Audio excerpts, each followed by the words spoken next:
রাজধানীর ঢাকার অদূরেই হলুদের সাম্রাজ্য। ধামরাই উপজেলার ফসলের মাঠ প্রান্তরে সরিষা ফুলের সৌন্দর্য প্রকৃতিতে দিয়েছে অন্য এক রূপ।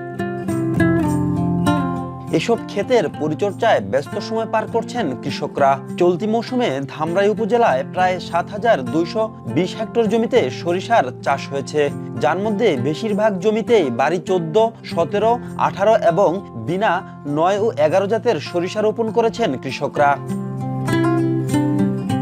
চলতি মৌসুমে আবহাওয়া অনুকূলে থাকায় এবং উন্নত জাতের সরিষা রোপণ করায় গত মৌসুমের তুলনায় ভালো ফলনের আশা কৃষক ও কৃষি বিভাগের। সর্ষের ফলন অনেক ভালো হয়েছে। আমি ৬৬% জায়গার মধ্যে সর্ষে চাষ করছি। ৯৫ ডিসেম্বর জায়গা সর্ষের আবাদ করছি, আমার ফলন খুব ভালো। সর্ষে কোনো রোগ বালাই নাই, সর্ষে বেচপাগুলো ভালো দামে বেচা পারুম।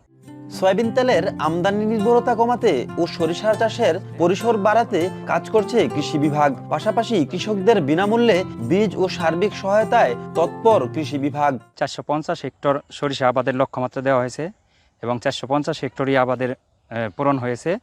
আর আমার এখানে কৃষকদের আমরা সরকারিভাবে সরিষার প্রণোদনা দিয়ে থাকি। আধুনিক সরিষাগুলোর চাষ হয়েছে মাঠে, এর ফলন অনেক বেশি এবং এগুলোর ঝরে পড়বে কম, যে কারণে কৃষক অনেক বেশি লাভবান হবেন এবং তেলের পার্সেন্টেজটাও অনেক বেশি পাওয়া যায় সরিষা থেকে। তবে মৌসুমী এ ফসলের উৎপাদন বাড়াতে সহজ শর্তে ঋণসহ আর্থিক সহায়তার দাবি কৃষকদের। হুমায়ুন কবির, এখন ধামরাই।